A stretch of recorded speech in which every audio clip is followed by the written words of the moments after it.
from an audience member on Zoom, does AIB see an industry accreditation model could positively support and assist the licensing regime? Industry working with government, which may balance out some of the red tape currently being experienced.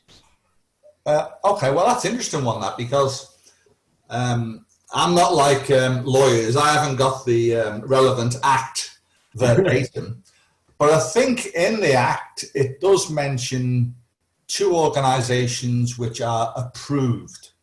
I think it's the Institute of Quantity Surveyors and the Institute of Architects. I could be wrong, right? The Institute of Building and other institutes are not in that relevant piece of legislation.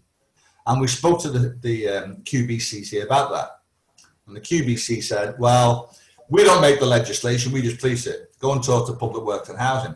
But it's a valid point, but there is mechanisms in the licensing where they recognise certain institutes. There are two institutes in the legislation, if I'm right.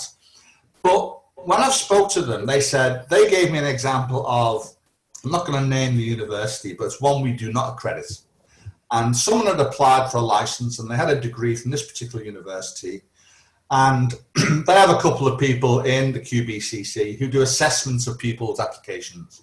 And they assessed the course this person had undertaken, and they found it was not acceptable.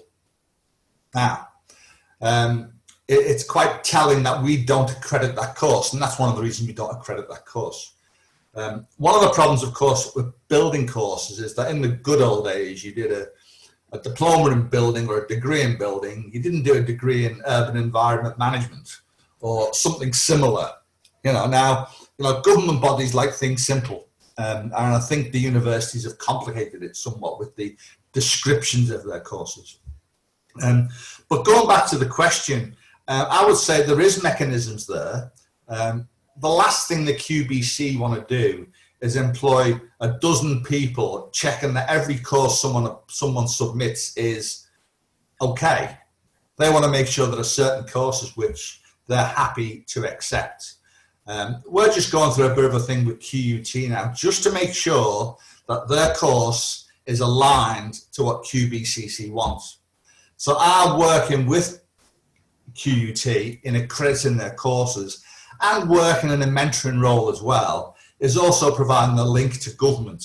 Because the tripartite is, learning, legislation, and the institute. That's where we come from.